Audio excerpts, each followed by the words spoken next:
Women and children are the casualties in the war on drugs. We have to stop. We have to stop. The United States has created legislation where the mandatory minimum sentences, where it doesn't matter the circumstances, there's no discretion for judges. If you're found in certain situations, you get a mandatory minimum sentence. So they had a situation where a woman had a peace bond against a former partner who was incarcerated. He got out on a work release, broke free, came to the apartment, assaulted her, came in, set up, got cocaine, turned it into crack cocaine, tried to make a big sale so he'd get money to take off because he was obviously wanted. His mistake, person he sold to, tried to sell the crack to, was working with undercover, got busted.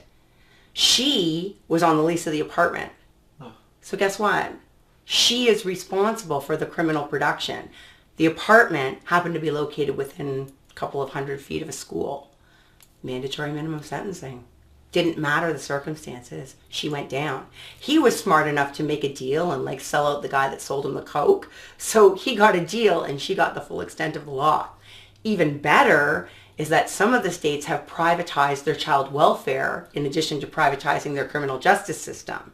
So in some of the child welfare and criminal justice systems in the United States that are privatized, they realize that when a woman goes in for a drug charge, if the child is under 5, it costs way too much money to try and maintain that child-mother relationship. You have to put the child in foster care, and then you have to pay for foster care, and then you have to pay for visits and ongoing contact. It's too costly, and doesn't make the bottom line even. So the policy is that if you get incarcerated for a drug offense, then your child is under 5, you lose custody completely and your child is placed for adoption. The suicide rate of women in those states went up to 78% in their correctional facilities. And then we had a conservative government talking about mandatory minimum sentences.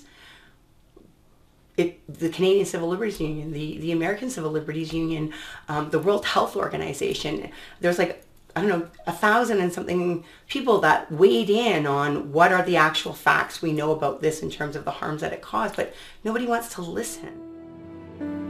If you or a loved one are looking for help with substance abuse, call our 24/7 helpline at 1-800-615-1067. A caring addiction advisor is awaiting your call.